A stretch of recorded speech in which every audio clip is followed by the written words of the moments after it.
So just turn off your cell phones and any recording devices. You can record it, I don't give a fuck. Take as many photos as you want, it's good. It's fine, I don't care.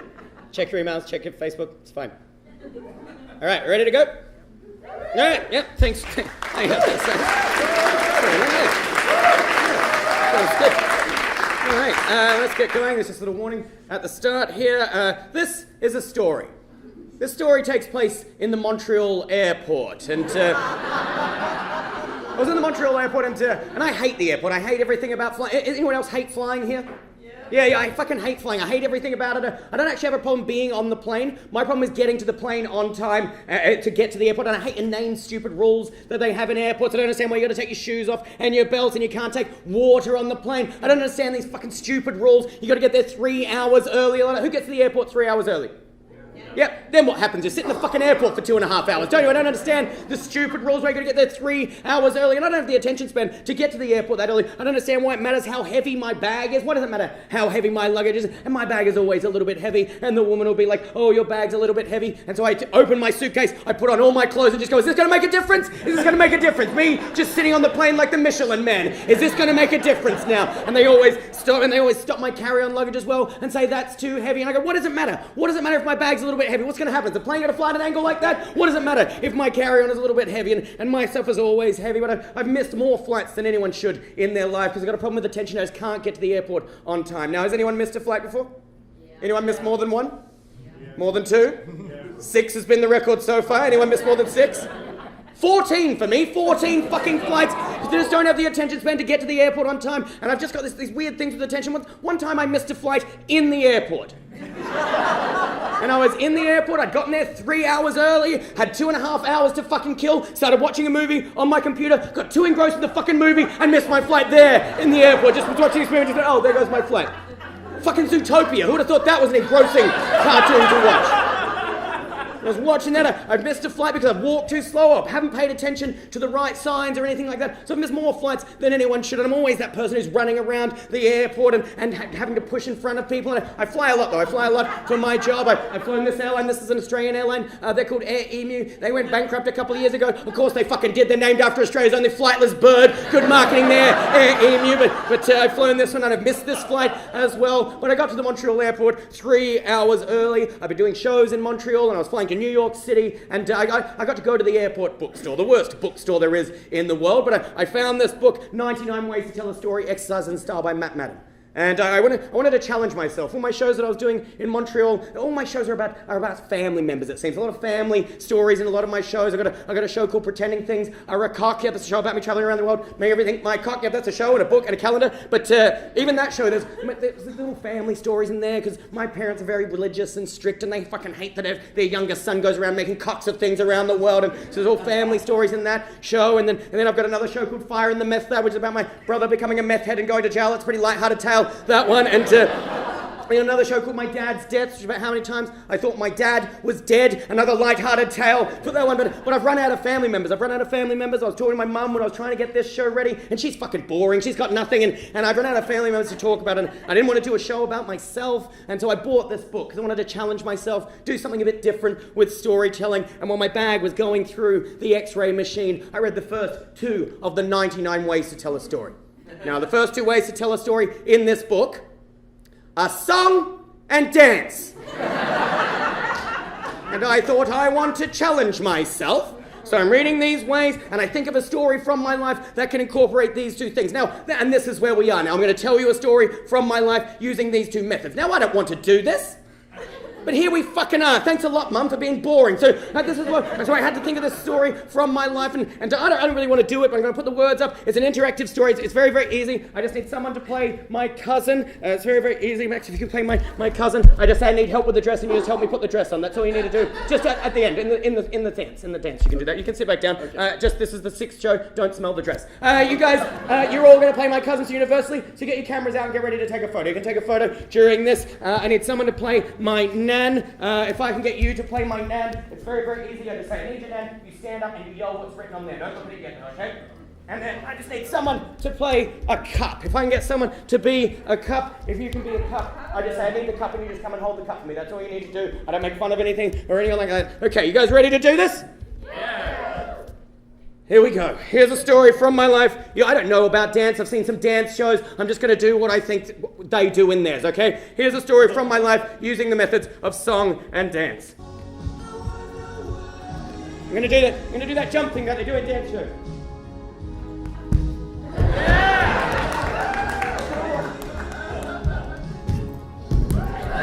Don't look at this! I need the dress. It goes around the other way. Jesus, Mac, what are you doing? It's like you've never put a dress on anyone before. Right, there we go. Let's zip it up. It doesn't zip up all the way. I'm too masculine for the dress. Sorry, just punch you in the face. Sorry. That'll do. There you go. Give me a round of applause.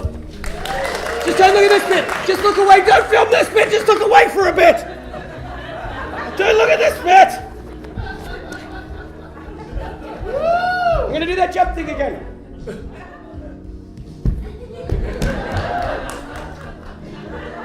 Pretty much every dance show you've ever seen. Okay, get ready with your photos. Take a photo.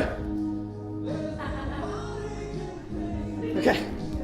I need to go to the toilet. I need the cup. Bring the cup. Hold the cup for me. Don't look at this bit! Look away! Don't film this bit! No one's held the cup this close before. There you go. Give her a round of applause. Okay, you ready, Nana? Okay, go. Faggot. That's the story of the night my cousin took photos of me in a dress and locked me in a room and had to pee into a cup. Then my nan came home and called me a faggot. It's a true story from my life, and obviously the dress still fits, and my nan would call me and my older brother. She called us faggots all the time, and she just used it as a term of endearment. She just go get me a cup of tea, you little faggot. That's how she used it. And my mum would go, don't call my kids that. Don't call my kids that. That's a horrible word. Don't call them that. And my nan had the same excuse every time. She just say, it's a bundle of sticks, and I can call my grandchildren a bundle of sticks if I want to. And it was a weird thing to do. And so I was in the airport. I read these 2 ways to tell a story in this book, and I thought, you know what? Fuck this book. I don't want anything else to do with this. It just brings back horrible memories. And then later, I Google him in church who Matt Madden is. And this is Matt Madden. What does he know about storytelling or song or dance? And so I was in the Montreal Airport, my bag was going through the x-ray machine, and they stopped it. They always stop my fucking carry-on bag, and they start tearing apart all of my stuff, and then this woman security guard calls me over, and the only way I can describe this woman is she reminds me of Beyonce and Jay-Z in one person. And she's beautiful like Beyonce, but with the attitude of Jay-Z, and she calls me aside, and in my carry-on luggage, she pulls out a can of pepper spray. And like I said, I got problems with attention and things like that. I've also got brain to mouth. Whenever I get nervous or something, my brain goes straight to my mouth. And I just look at this woman and she pulls a can of pepper spray out. And I say, ha, I'm not a terrorist. And I follow that up with this beautiful move. And everyone around is around. She gets on her radio. Security just gather all around me. And then I call her Bay Z. That's what I've called her. Bay Z says, what is this in your bag? And I think, just be honest, you're not a terrorist, and just be honest. And so I say, it's pepper spray. And she says, shut up! And then she says again, what is this in your bag? And I think maybe she's French-Canadian, doesn't understand what I'm saying. And I say, no, it's pepper spray. And she says, shut up! She keeps telling me to shut up, and then I don't know what to do. And then she says again, what is this in your bag? And I'm like, what is she doing? We just have this weird standoff, so I just decide to say it a bit slower. I just say, pepper spray. And she says, shut up. She keeps telling me to shut up. And then they tear apart all of my bag. All the security are gathered around me. And then she says, why do you have this in your bag? And I don't really remember why it's in my bag. I don't know how long it's been in there for. I don't know what it's doing in there. I forgot it was even there. And then they start tearing apart all my stuff. And I'm honest about the pepper spray. But then they start pulling out things like my toiletries bag. And, there's stuff in there like dandruff shampoo. And I'm like, I don't have dandruff. That's just the cheapest one there is. And she says, shut up again. And there's nail polish in there because I paint my nails because I'm a fucking moron. And there's another toiletries bag just full of Q-tips. I'm obsessed with cleaning my ears. I clean my ears about 5 times a day. Does anyone else, one of these people loves cleaning your ears?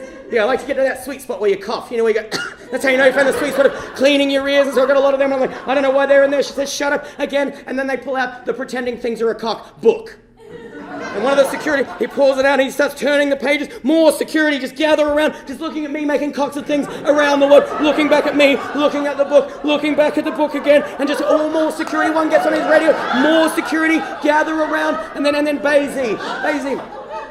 I remember. I go, oh, that is why the pepper spray's in my bag, because I wanted to make it a cock. I'm a storyteller. I was doing storytelling shows in Montreal, and I do a show called Pretending Things Are a Cock. It's about me traveling around the world, make everything my cock, and that's why I had the pepper spray. I wanted to make it a cock, and I was in Berlin, and I went to spray it over the balcony of this place we were staying in, and just as I sprayed it, my friend was taking the photo. Just as I sprayed the pepper spray, a wind blew the pepper spray back into the room, and we pepper sprayed ourselves. My friend dropped her camera and broke it. It's a bit like living in BC for the last month. Just hit the ground of smoke everywhere, and we didn't get to make it a cock because my friend broke her camera, and we never got to make it a cock, and that is why the pepper spray is in my bag, because I wanted to make it a cock. And more security just gather around me, and then Basie, she says, but it's for dogs though, isn't it? And I'm like, no, it's pepper spray.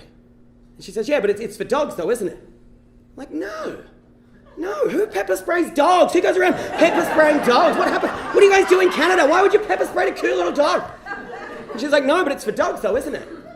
I'm like, no, it's pepper spray. It's for anyone with eyes, it's pepper spray. And then she says, you have to be detained and searched. And they take my bag off the plane and everything, and they're going through the rest of my luggage, and I just follow this woman into this little room. I go into this room, and I think I know what's going to happen, so all I do is I walk into the room, I undo my belt and my fly, and I just stand up against the wall like that. Because I think she's going to have to put a finger in my bum. I think that's what's going to happen. So I'm just sitting there, and I'm ready for it. I've already adjusted to it. I'm like, it's fine.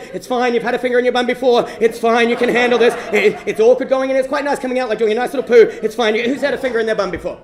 Yeah, I bet fucking 95% of you have had a finger in your bum before, and the other 5% fucking live a little. It's fine, okay? And so I'm just ready for it like that, and she just sort of taps me down and then says, oh, you're fine.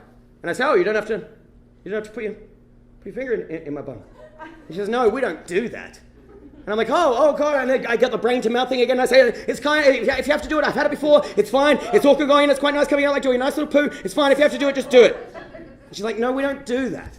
I go, oh, thank God, I thought it was going to be very awkward, thank God, I love you, I can't believe we don't have to do that. And she says, what did you just say? And I said, I was just relieved, I thought you had to put your finger in my bum. She said, no, did you just say that you loved me? And I said, well yeah, but I was just nervous. I got the brain to mouth thing. I was just nervous. I was just relieved that you didn't have to put your finger in my bum. She said, don't you tell someone you love them unless you mean it.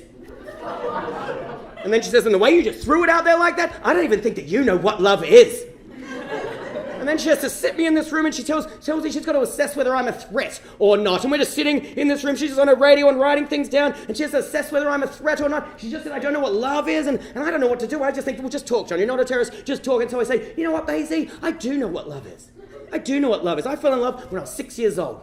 And when I was 6 years old, I fell in love with a girl called Emily, and I loved her, and she loved me, and we were together for 4 years. As if anyone who hasn't felt love before, we've been in a relationship for 4 fucking years since I was 6 years old, and I'll tell you guys this, and I didn't tell her, Emily and I, we never actually spoke in those 4 years, never actually conversed at any time, probably the best relationship of my life now that I think about it, but we never talked. Just one day I found some hair ties, and I threw them at her and ran away, but we just sat next to each other on the bus once, and everyone just said we were boyfriend and girlfriend, and we were together for 4 years, but I knew Emily loved me. I knew she loved me, because as if anyone who's never felt love before would have not 1, not 2, not 4, but 3 love letters. And Emily, she wrote me these love letters, and I've still got these love letters to this day. She used to write them on nice little Garfield paper, and I'll just share with you some of the letters that Emily would write to me. Dear John, love heart for an O. Yesterday at lunchtime, Matthew Saint said to me that I like Ty. Ty's my best friend and neighbour. He also said that you said that I like Ty as well as you. I said I didn't like Ty. I don't like Ty as well as you. He is okay sometimes. Do you still like me? I still like you. Catherine, that's her older sister, ended up marrying my brother and now they're divorced. Catherine is moving to a flat behind Target on Adelaide's main North Road. Tanya doesn't like Ty, only as a friend. Love from Emily. I heart you. She sends this one in beautiful romantic red pen. Dear John, hello. Who are you playing on Saturday in football? Balaclava is playing Hamley Bridge. Did you like the RI seminar? I did. Did you know that Deanna and Jamie T like each other again? Do you still like me? I still like you. Love from Emily Parker. P.S. Write back if you want to. I heart you. She had a nice little love heart flower design there up the top. She had Tuesday night in my bed. She had a little Star of David there. I'm not Jewish. I don't know why she did that, but still. It's just respectful. Dear John, love heart, comma. Hello, love heart, exclamation mark. How are you? Love heart, question mark. I still like you, so don't worry because I don't like Mark Pym.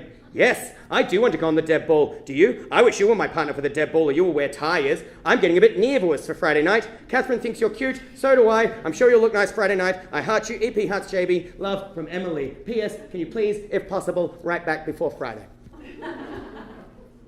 Yeah, no, I never wrote back. No talking, no writing back, no. And after 4 years of no writing back, just the hair ties, and that's all. After 4 years, I was in PE class, and she sent my best friend and neighbor Ty over to tell me that she was breaking up with me. And she broke up with me because she'd fallen in love with someone else. Guess who she'd fallen in love with?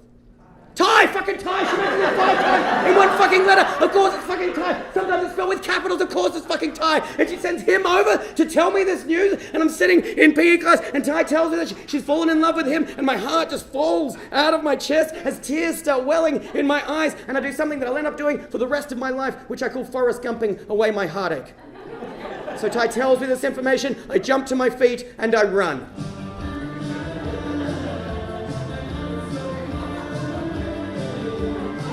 And I just run all the way home crying, going, why did you do this to me, Emily? Remember the hair ties, remember the letters, why would you do this? Why would you do this with Ty? Why Ty, of all people? Why would you do this to me? And then I just think, I can't handle this, and I show these love letters to Pacey, and she says, why are you carrying love letters from when you were 6? And I say, shut up, Pacey.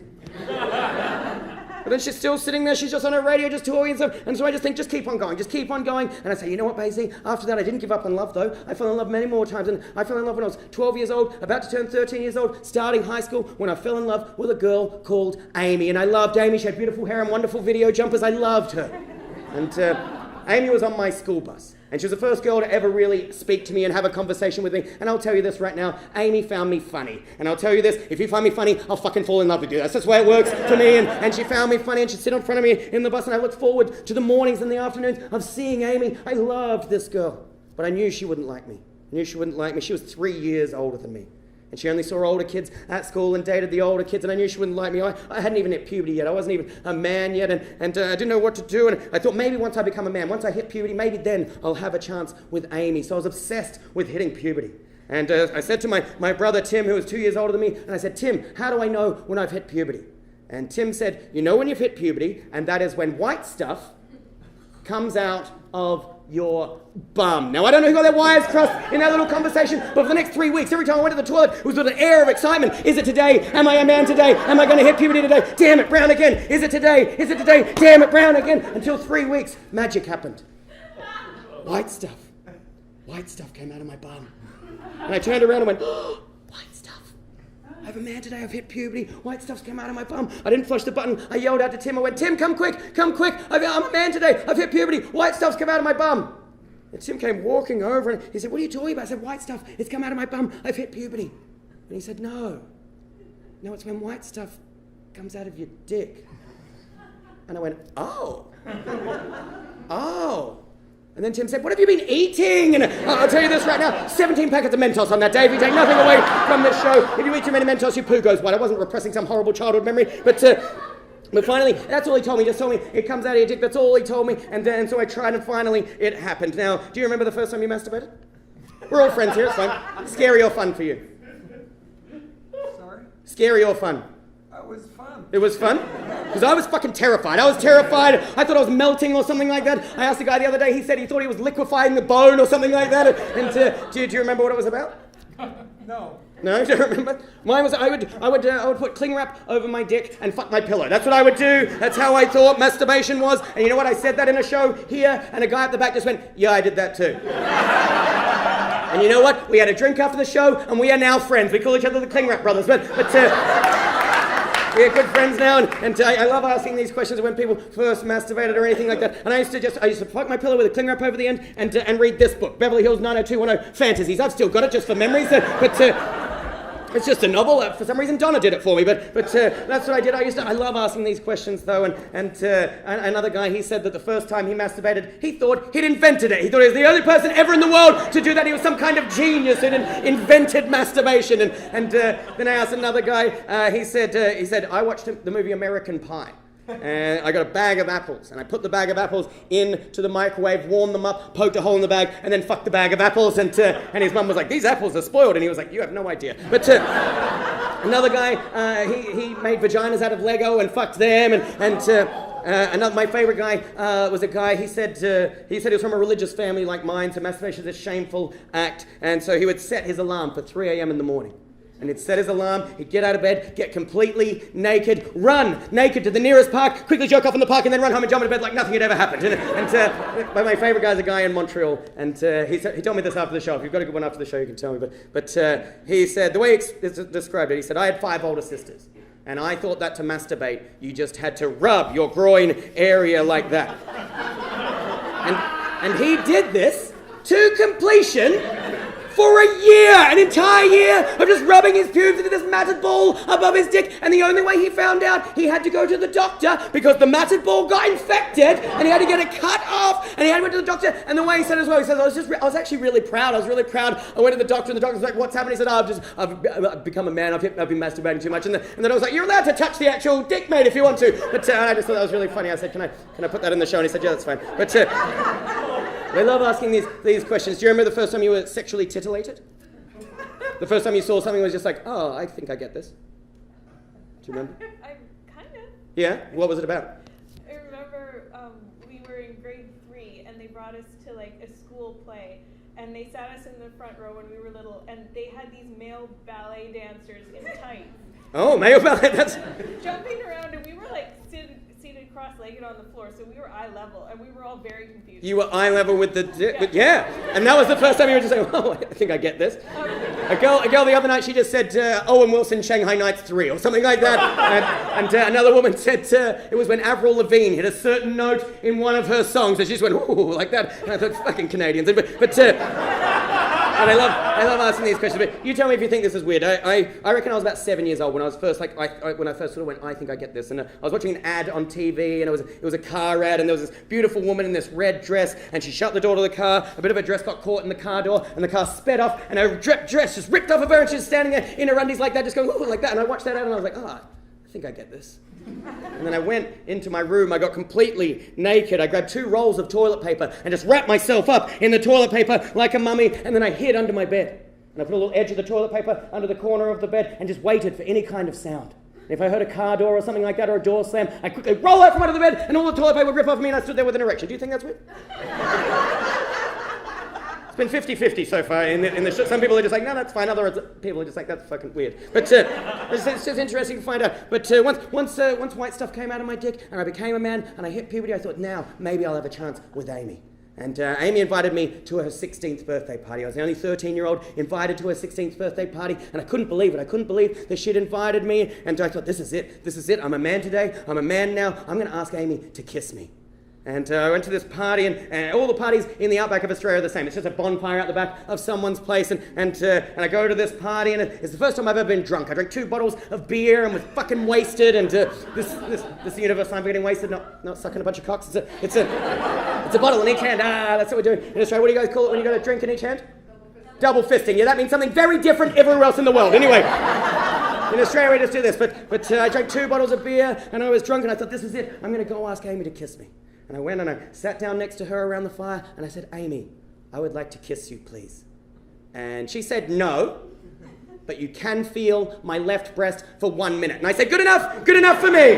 And I couldn't believe she would let me do this. I felt her left breast, and my heart just jumped out of my chest, threw my hands into her left breast, the most beautiful minute of my entire life, just feeling Amy's breast around this fire. She's just counting down the best minute of my life on her watch. And then finally, the best minute finishes, and then her friend Nicole comes up and says, you can kiss me if you want to. And I don't really know Nicole, but she's Amy's friend, and Amy encourages me to, so I go off and have my first kiss with this girl called Nicole. And I didn't really know how to kiss now. Do you remember your first kiss? Yeah? A lot of teeth or a lot of tongue for you? A lot of tongue. I had a lot of teeth at first. A lot of clacking of teeth together. I didn't expect the tongue either, though. And so she's clacking her teeth against mine, and she puts her tongue in my throat, and I was like, what the fuck is this? I start pushing her tongue back with mine, having this weird sort of reverse tongue tug-of-war match, and she's like, no, I'm allowed to put my tongue in your mouth, and I'm like, oh, okay. She sticks her tongue right in my mouth, and just sort of grab it with my teeth and slide backwards like that, just ripping her taste buds off, and she's like, don't do that. And then she puts her hand down my pants. And I've never had anyone's hand down my pants besides my own before, and she puts her hand down my pants, and my brain to mouth thing happens again, and I say the first thing that pops into my brain, I'm very nervous, and I just say, it's hairy, isn't it? And she says, kind of, as she removes her hand, and then she walks back to the party. I see her talking with Amy, and they're laughing. More people gather around. They're all laughing. I walk back to the fire, and then one of the older kids, he says, "Is it hairy yet, John?" And everyone laughs, and Amy is laughing, and Nicole is laughing, and my heart is just tearing out of my chest as I feel the tears welling in my eyes, and I do it again. I Forrest Gump home.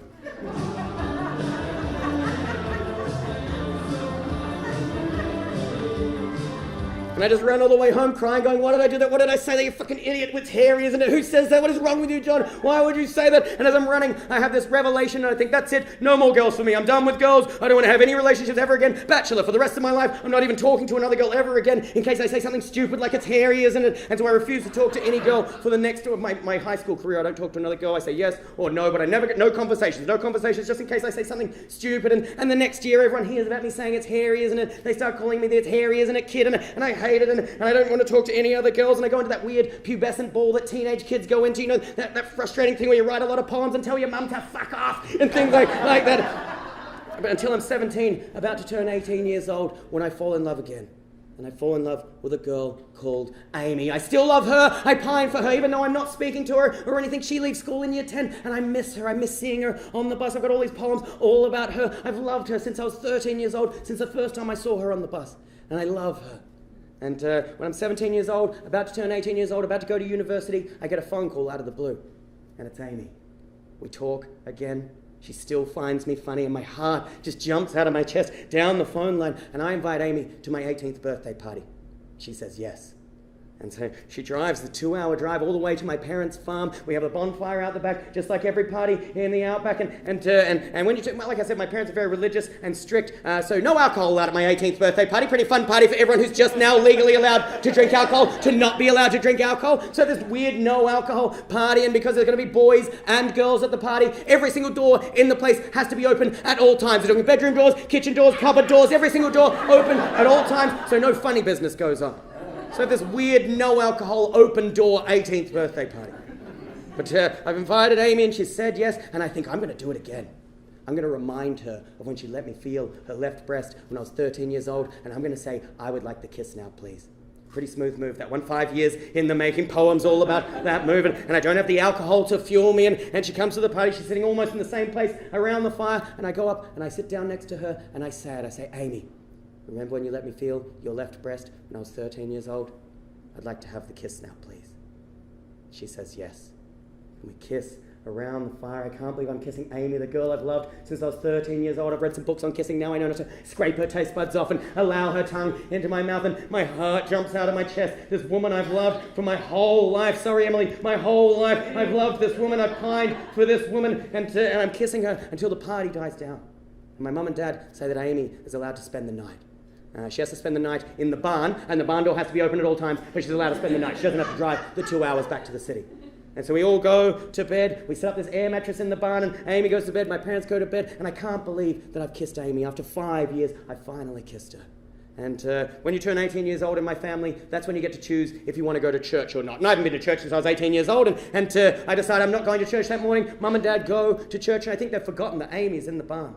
And they go off to church. They hear their car disappear down the driveway. I hear these footsteps coming towards my room, and it's Amy.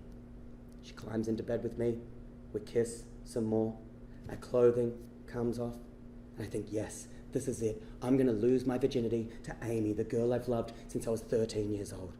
And I caress her hips, and I throw her off of me, and I run through the house, shutting and locking every single door, shut and locked, bedroom doors, cupboard doors, every single door, shut and locked. I go into my room, I find the most romantic music I can find, a band called Crowded House. I don't know if you know who they are, but I find this album, and I start playing that, and I find these condoms underneath my bed, these condoms that I've had since year 8, sex ed classes that they give out that I've had just sitting there under my bed this entire time.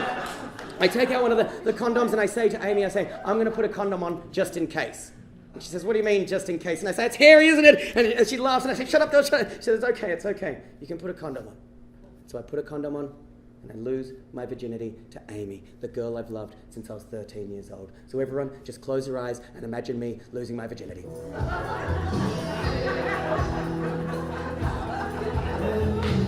And I do come. I put no condom on, and I go again. Second time sex. Close your eyes, imagine it.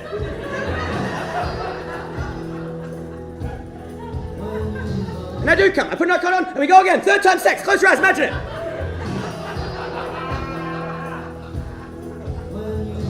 And I do come and I have sex 4 times in 7 minutes.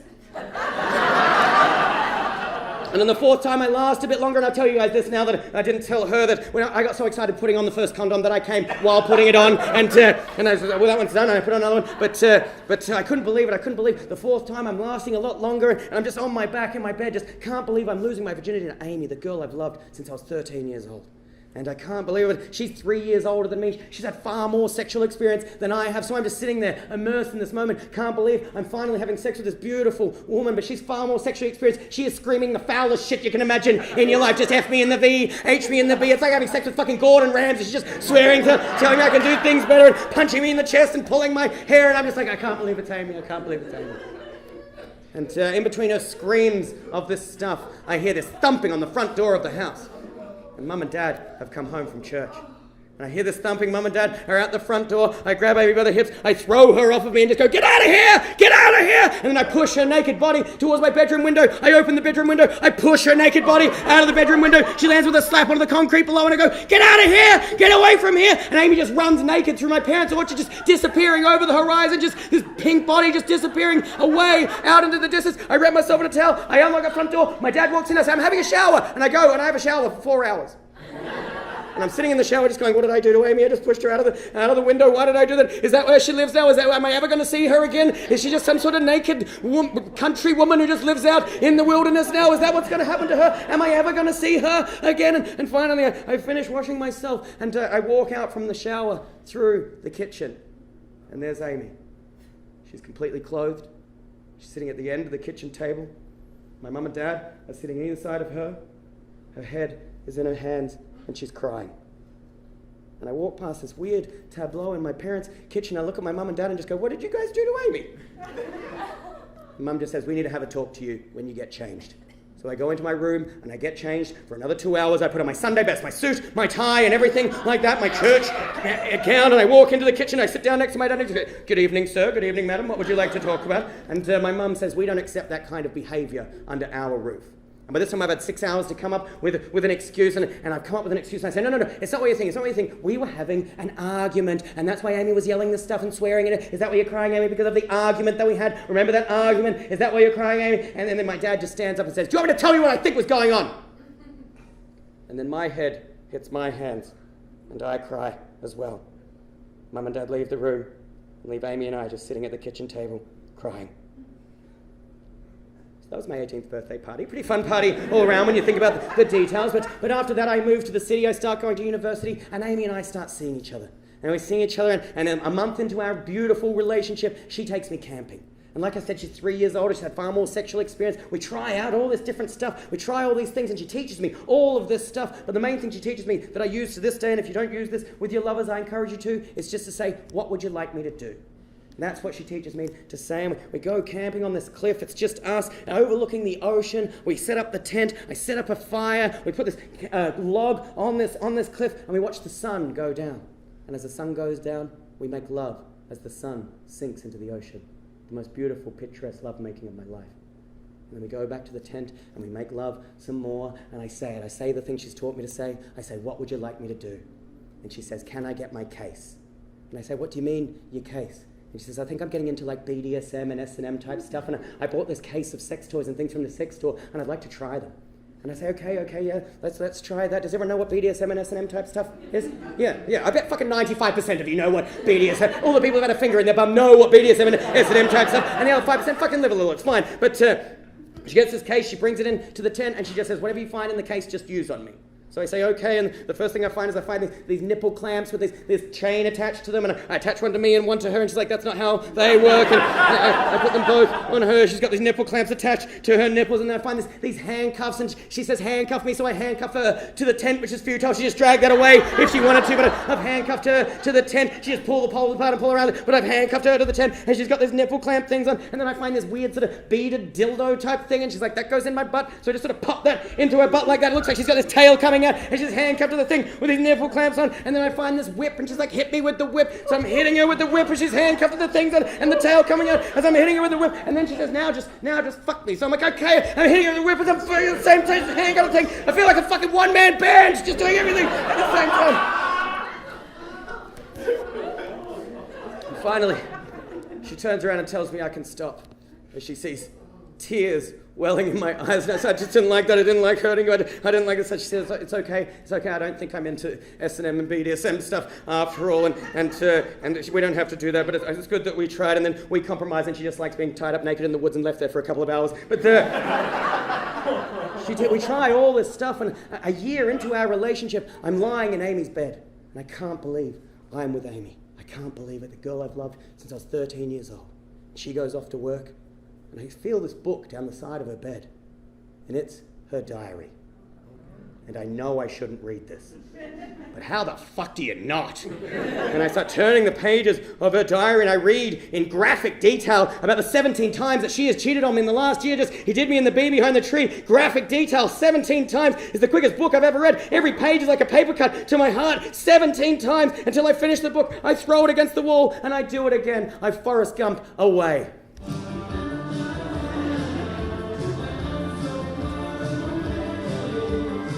And I just run through the streets of Adelaide just crying and sweating, going, why would you do this through 17 times, remembering every single detail of every 17 times, just running and crying. About 5 hours into this run, I run past a friend from university's house. She sees me, she calls out my name. I turn around and stop and go, ah! And she says, what's happened? Why are you crying? What's happening? And I don't have the heart to tell her the truth. I'm so ashamed that Amy has done this to me. So I just say the first thing that popped into my brain. I just look at this woman and just go, my uncle has AIDS! And then just keep running down the street. And I still don't have the heart to tell this girl that my uncle doesn't really have AIDS. And so I see her every now and then. She's like, how's your uncle going? I'm like, oh, he's a real battler. He's still going. But I run for the next 10 hours just through the streets of Adelaide, just crying and running away my heartache. And as I'm running, I have another revelation. And that is where the hugging stops. I think that's it. I'm not giving myself to anyone ever again. I feel vulnerable. I don't want to hug or show affection to anyone ever again, definitely not in public. And I get this weird feeling of embarrassment. Every time anyone wants to show any affection to me, I hate it. I feel embarrassed. I feel ashamed. And I just don't want to do it. I just don't want to do it, especially because lots of people are much bigger than me. And I feel like everyone is laughing. And if a big person hugs me, I feel like everyone is laughing at me because I'm short. And I just don't ever want to do that. And so I refuse to hug anyone for the next 7 years of my life.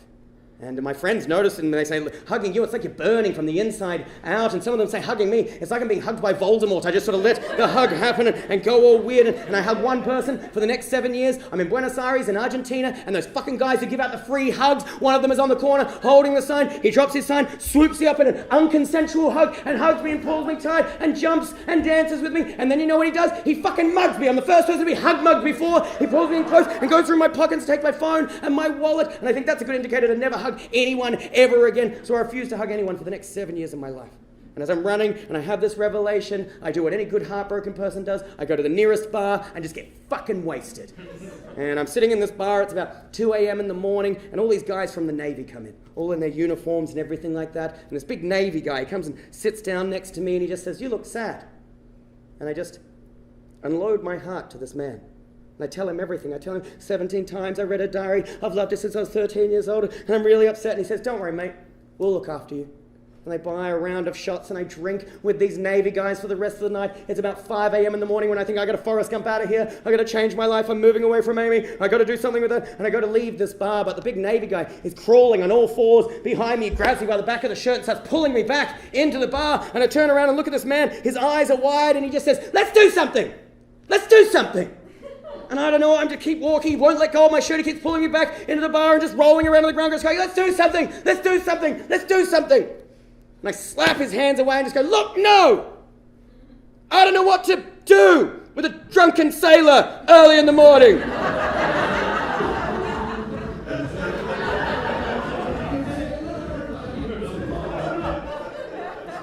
Apparently you're supposed to shave their belly with a rusted razor, but of course I don't think of saying anything like that. I don't say anything like that. I just turn around to this guy and just go, what do you want to do then? And he looks at me and says, let's get tattoos. And I say, okay. And then me and this Navy guy, we get in a taxi and we're driving to this tattoo place where he knows the tattooist and we're going to get free tattoos from his mate. And we're in this taxi, I'm sitting in the front seat, and the big Navy guy is massaging my shoulders around the sides of the seat, just going, tattoos, tattoos, like that. And I've just decided I don't like any affection from anyone, anytime, no hugging, no touching. And I grab his hands, I pull them off of me and say, look, don't touch me. And he starts to cry. And he starts crying in the back. So I say, why are you crying? Why are you crying? I just don't like being touched. I just don't like being touched. It's got nothing to do with that. And he says, no, you don't understand. I'm coming out. I said, what? He said, I'm coming out. I'm gay. And I went, oh. Oh, okay. And he says, I chose you. We bonded in the bar, and I chose you. I wanted to come out to a stranger before I come out to my friends and family, and I chose you. And I say, oh, okay, that's fine. It's got nothing to do with that. It's not about that. Let's do this together. That's fine. Don't worry about that. It's fine. Let's get rainbows together. Let's do this together. You chose me. I chose you. Let's do this together. Meanwhile, the most fucking patient taxi driver you ever seen in your life, just listening to all this go down, just driving the taxi the entire time. And finally, we pull up to the tattoo place, and there's a bouncer out the front of the tattoo place. That's how you know you found a good tattooist, when there's a bouncer out the front at 5 a.m. in the morning, and the big Navy guy, he goes and walks up to the bouncer, and he says, is Josh working? And the bouncer says, Josh hasn't worked here for like 7 years. And then he gets upset again. He says, we can't do them. Josh isn't working. And I say, let's just get them. Let's just get them. I mean, we're doing this together. You chose me. I chose you. You're moving on with your life. I'm moving on with my life from Amy as well. Let's do this together. And so he says, okay, I'll pay for them. And so I say, okay, if that's what you want to do. So he goes into the tattooist and starts getting his tattoo. I go to a bar next door. That's how you know you found a good tattooist, when there's an open bar right next door at 5 a.m. in the morning. And in my drunken stupor, I decide I don't want anything in the book. I don't want anything in the book. I want a truly original design that I'm going to design myself. And so I get a bunch of beer coasters and a pen, and I start choosing different designs and making different designs. Finally, I choose the one that I want. I walk into the tattooist and I say, I would like this, please. And he says, no, this is shit. And you're really going to regret this. You're really going to regret this. I can't give you a regrettable tattoo like this. I'm not going to do this. And I know that you're drunk, and your mate is paying for this. You have to get the quickest, cheapest tattoo you can get. I'm not going to do this. And I'll tell you the design that I did. I thought it was pretty awesome. It was a picture of a scorpion. Amy is a Scorpio, and the scorpion has its pincers up like that, and in its pincers, it is holding a fish. I am a Pisces, and it's holding the fish in its pincers and bringing its tail around and stabbing the fucking heart, right in the heart, and the fish's heart is exposed, it's crying tears onto the ground. And I thought it was an awesome one. He's like, I'm not giving this to you. You're really going to regret this. So I go back to the drawing board. I still want a truly original tattoo, so I design my own, and I get this. I get my own fucking signature tattooed on my arm. Who is so narcissistic that they get their own name tattooed on them?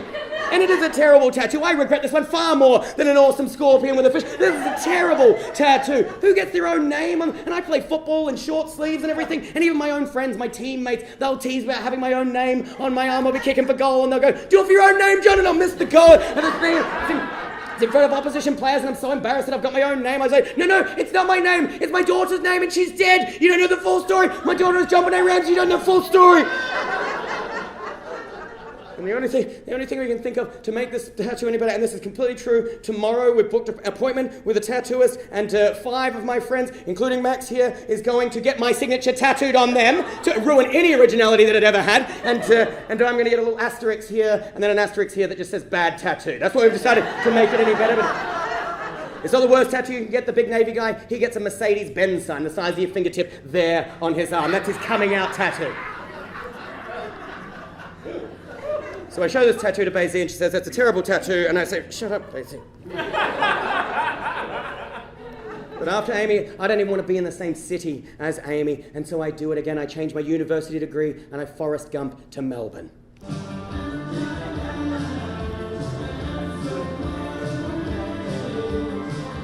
And I move to Melbourne, but I don't give up on love. I fall in love again, and I fall in love with a girl called Boring Karen.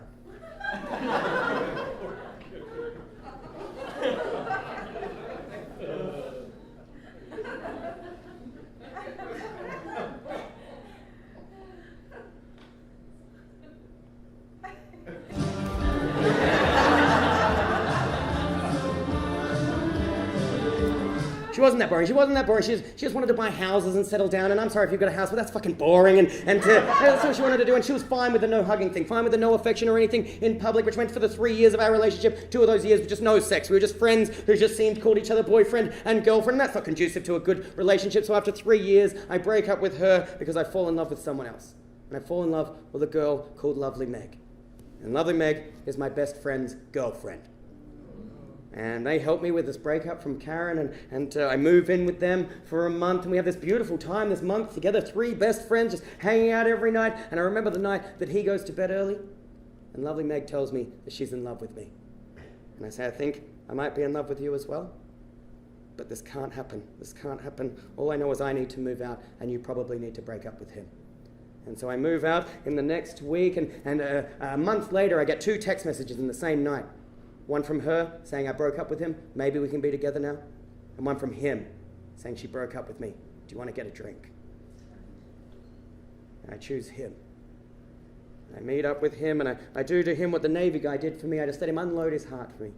And we get hammered together, and he just sits there, and he cries, and he's sad, and I just let him unload his heart.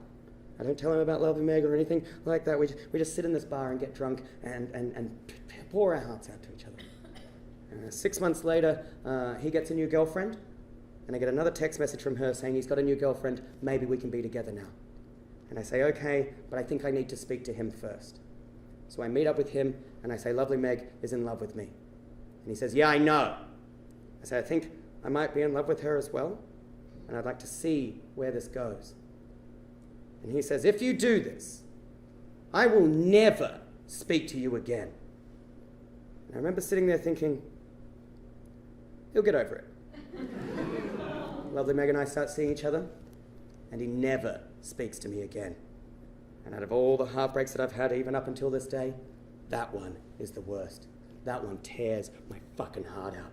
He won't talk to me, he won't look at me. We've got the same circle of friends. I feel embarrassed in front of all of my friends that I've done this to him. It ruins my relationship with Lovely Meg. All we do is talk about him. We cry more about what we've done to him than concentrating on any part of our new relationship or anything like that. He won't talk to me, he won't look at me. He won't even look in my eyes.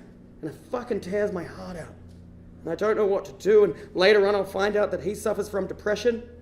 And you don't tell someone with depression to just get over it.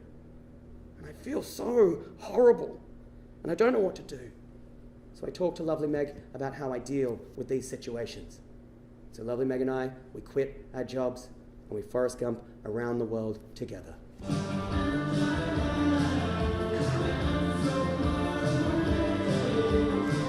We travel around the world for the next year and a half. We have this beautiful romantic adventure together, and that is where pretending things are a cock star. She takes her first cock photo in Japan, and we just travel around the world making cocks of things. We go to Singapore, we go to the city of love, Paris, and we take all of these photos and fall deeper in love. We go to the salt flats in Bolivia, we go to Africa, we travel all around the world. We go to Peru and Brazil, we go to the United States of America when this photo is much funnier than it is now. We go to a place called Carpenis in Romania. That's a real place that exists in the world, and we travel all around the world just making cocks of things and having this beautiful romantic adventure until the last week. We've been traveling for a year and a half. We're about to move back to Melbourne and start our lives together, and we go to the Perth Islands in Malaysia. And it's our last week of traveling together. We've had this beautiful, romantic, lovely, amazing adventure together, and we're doing our divers course. And we're doing our divers course, and like I said, I've got problems with attention and things like that, so don't teach me how to dive in a beautiful paradise surrounded by sharks and turtles and things like that, because I'm the kind of person who sees a turtle, follows it, and has to get rescued by a helicopter. I'm that kind of person, and that happens in my first lesson. I get out of the helicopter, and my diving instructor is this 18-year-old kid. He pulls me aside, and he says, John, you're out of the ocean! And I get kicked out of the ocean by this 18-year-old kid. He says, you don't listen, you got problems with attention, you need to do your lessons one-on-one with me in the swimming pool. So I get kicked out of the ocean and I have to do my lessons in this swimming pool. Perfect vantage view of all the beautiful ocean around me, but I'm not allowed to go in that. I have to do mine in the swimming pool. And the first lesson, my diving instructor, he says, jump into the pool, sink to the bottom, and pull your respirator out. So I jump into the pool, I sink to the bottom, and I pull my respirator out. And I'm sitting at the bottom of this pool just thinking, something's weird here. Something's odd. I'm completely calm, but something's weird. And then I go, oh, I'm just drinking all of the water. And I was just drinking all of the water, just gulping in all the water until this fist comes down and drags me out of the pool. And I look at this guy, so I just started drinking all the water. I just started drinking all of the water. He said, yeah, I didn't even tell you to do that. You got problems with listening and attention. I didn't tell you to do that. And I said, fuck, can I have drowned? He said, yes, you drank all the water. That's fucking drowning, you idiot. That's what it is. And I think, fuck, could I have died? He said, yes, you would have died. Drowning is dying. Do you not know this? You fucking moron. You're an idiot. And I think, fuck, I could have died. That's all I take from that. I could have died. And then I think that's my near-death experience. I have to do something with my life. I've got to change my life. And I think that thing that I'm going to do is I'm going to ask Lovely Meg to marry me. And it's our last night on the Perth Islands. I set up this picnic on the beach before we move back to Melbourne and start our life together. I think it's a beautiful way to end this amazing year-and-a-half adventure together. And I go to this shop. There's only one shop on the island, and in this shop there's only one ring. It's just like Lord of the Rings. There's only one ring, and it's a little yellow plastic Spider-Man ring. And I think that's fine. That's a perfect indicator of our relationship. I don't care if she wears as a necklace or something like that. And so I set up this picnic, and as we watch the sun go down, before I have a chance to propose, Lovely Meg tells me that she's moving to Sydney, and that when we move back to Melbourne, we need to break up. And she said, it's been a beautiful, romantic, lovely adventure, but Melbourne doesn't work for us. And she's right, he's still there. And we start talking about him already, and she's right. She's right. We were at that stage in our relationship where we needed to take a step one way or the other way. It's just sad that I chose one way and she chose the other. And I never tell her that I was going to propose on that day. I hope she fucking never sees this show. We go back to Melbourne, and she moves to Sydney within the week. And within 2 weeks, she's got a new boyfriend. This year, she had a baby. So she made the right decision. Later on, I'll find out that one of the main reasons she broke up with me was the hugging thing. She hated it. And she said I was a different person in public than who I was in private. And even though she said she could handle it, she hated it. She said that she felt like I was ashamed of her or embarrassed by her. Even though she knew the truth, she hated it. And that was one of the main reasons for her breaking up with me. But she gets this new boyfriend within a week, and I can't handle it. And I don't know what to do, and so I just do it again. I continue to Forrest Gump around the world alone.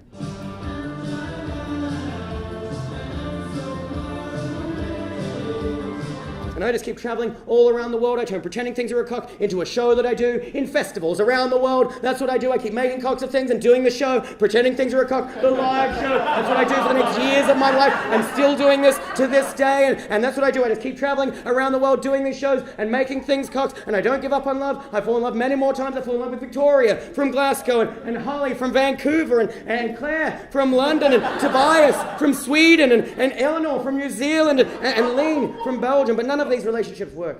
They all fall apart in one way or another, but for the same similar reason, the hugging thing. All of them say that they feel like I'm ashamed of them, and they don't like that, and I'm a different person in private than who I am in public. And a lot of them hate that. Until I meet Calypso in Berlin. I meet Calypso in Berlin. I'm doing this festival there, and she's from this blog, and she's there to interview me. And she says, meet me on this riverbank, bring a 6-pack of beer, it'll be a very casual interview, and we'll just do the interview on this riverbank. So I show up on this riverbank with a 6-pack of beer. She's brought a 6-pack of beer as well because fucking Germany. And we show up on this riverbank and we drink these beers together. She interviews me, and the interview finishes with her kissing me. She leans in and kisses me, and the burning inside me starts. It's in public, it's in daylight, people are walking past, there's people everywhere, and she's kissing me, and I'm embarrassed for many reasons. One, she is well out of my league. She's a beautiful, beautiful woman. The other reason is she's 6'2". She is a giant compared to me, and all of my fears are happening at once, and I finally pull her off of me and go, look, I don't like this, I gotta go to the toilet. And I do need to go to the toilet. I've drunk fucking 6 beers, I'm busting for a piss, and I just run off down the street. And I run into a toilet in this bar, and there's just one woman behind the bar. No one is in this bar. I go to the toilet. There's a sign on the toilet that says restrooms are patrons only. And I think, no, rules are there for a reason. You're an adult. You're a grown-up. You're in Germany. They definitely believe in rules here. It's fine. You'll find another toilet. So I run out of this bar. I go into your standard Berlin public toilet. It looks like 17 people have exploded in there. It's just disgusting. And I go, I can't handle this. And I run into another bar. There's a sign on the toilet that says bathroom is only customer, which I think I understand what that means. And if it actually means that, that's very strange. But in Germany, who knows? But I think, no, you're an adult, you'll find another toilet. And by that time, I've been running around for 45 minutes, just leaving Calypso on this riverbank, and I think, fuck, what am I doing? I'm doing that piss run that people do. I'm sweating profusely. It feels like the piss is coming out my pores. That's how much I'm sweating. And then I think, fuck it, I just run into the initial bar that I went into. There's still the lady behind the bar. No one is in this bar. And I just look at this woman and just go, look, I'm going to go to the toilet. I understand the restrooms are patrons only. I will buy a drink. I don't care if we tip it down the sink. I'll be a patron of this bar. I understand the rules are there for a reason. I'm in Germany. You guys definitely believe in rules here. It's fine. I'll buy a drink. I'm just going to go to the toilet first. And I push open the toilet door. And it's like when I push open that door, my brain, my bladder, and my dick just start going, party! And I just start pissing everywhere, just pissing all over myself. As soon as I open the door, just piss fountains of piss just coming. And I fumble with my fly. Have you ever tried to undo your fly while you're pissing? It's fucking impossible. And I'm struggling with my fly as I'm just pissing everywhere. And then finally, I get my fly down and I piss with the might of Thor against this urinal. I now understand why some urinals have cracks in them. That's how hard I'm pissing against this thing. And I'm pissing so hard that the piss is deflecting back onto me. Just deflecting with and covering myself from the armpits down in my own urine as I'm pissing, just going, is this what adults do? Am I a grown-up? And finally, I finish pissing, and I think I've just left Calypso on the street. What do I do? Am I an adult? And I fill up the basins in the bathroom. I take my pants off. I dunk them into the water. I put these drenched pants back on. I take my shirt off. I dunk that in the water. I put this drenched t-shirt back on. I dunk my head in the water so it looks like I've just jumped into a swimming pool. And then I walk out of the toilet, past the woman at the bar, and just go, what? And leave. And I go back to Calypso and I say, I fell into the river. And we go back to her place to dry off.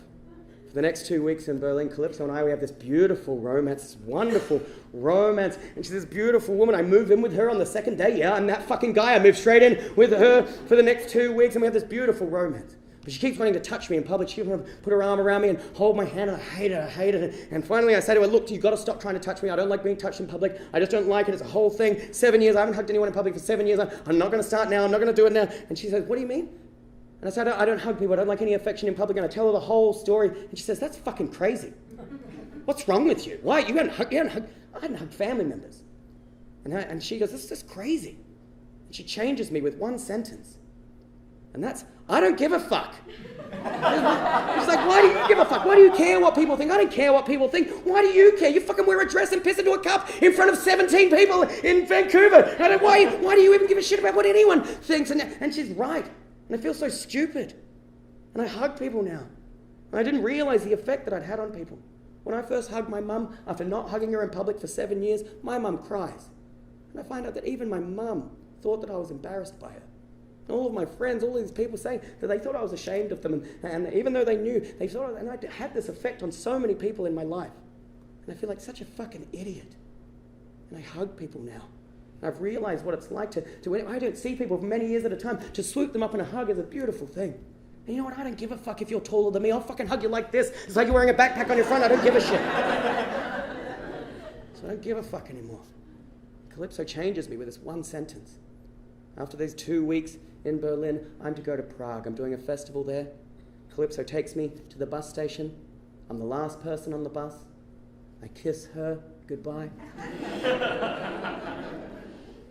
And I get my bus to Prague. Half an hour into my bus ride, I get a phone call. It's Calypso. She's on the bus behind me, coming to Prague. And we spend the next 2 weeks in Prague just walking the streets, hand in hand. An arm around lower thigh area. We have this great time. We have this great time in Prague, 2 weeks, and then after those 2 weeks, we part ways, and I never see Calypso again. She's changed me. And it's Calypso's pepper spray. It's in my bag. She tried to take the photo, we pepper sprayed ourselves, and she dropped her camera and broke it, and that is why the pepper spray is in my bag. I thought maybe if I keep it, we'll meet up again and we'll get to take that photo. But that hasn't happened yet. It's the only thing I've got to really remember her by. So that is why the pepper spray is in my bag. You know what? I might not be a smart man, but I know what love is. So I tell all of this to Basie, and she says, you didn't need to tell me all of that. You really do have a problem with attention and listening. You didn't need to tell me any of that. I worked out in the first 5 minutes when you had love letters from when you were 6 that you were not a threat to anyone, anywhere in the world. And you really do. You've just been talking this entire time. You haven't been paying attention to anything that I have been doing. I am on my radio. They are holding your flight for you. You're not going to miss another flight. They were holding your flight for you. You've just been talking this entire time. You didn't need to do any of that. Go and get your flight. And I say, oh, okay. And she says, before I do, there's just a little formality. Listen to me, John. What was in your bag? And I sit there silently. She says, good. What was in your bag was in another language. I don't understand that language, so I'm going to assume that it's for dogs. Listen to me, John. It's for dogs. And I say, oh, yes, it's for dogs. She said, what did I say when I first pulled it out of your bag? I said, you said it was for dogs. She said, if you had just said yes at that moment, it would be in the bin and you would be on your flight instead of having to detain you and listen to you rag on about love and sex and all this stuff for the last fucking hour and a bit. I've just been listening to you do this, and you know what? You stole that pepper spray from Calypso and you haven't seen her again since, and for all you know, she's been attacked by a bunch of wild dogs. You don't know anything about what's happening to her. And then she says, go and get your flight. And I say, thank you very much. I give her a hug, goodbye, and I leave. But as I get to the door of the room, she tells me to stop. She says, John, don't go putting me in one of your little stories now. And I say, okay, and I go and get my flight. Thanks very much for coming.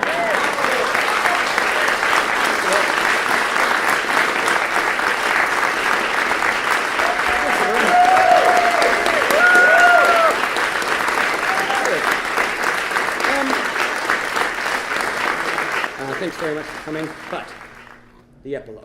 So I was talking to my mum about this show, and I said, Mum, you're boring, you've got nothing, and I've run out of family members, and I don't want to do a show about myself. And Mum says, what, you don't know about Nana?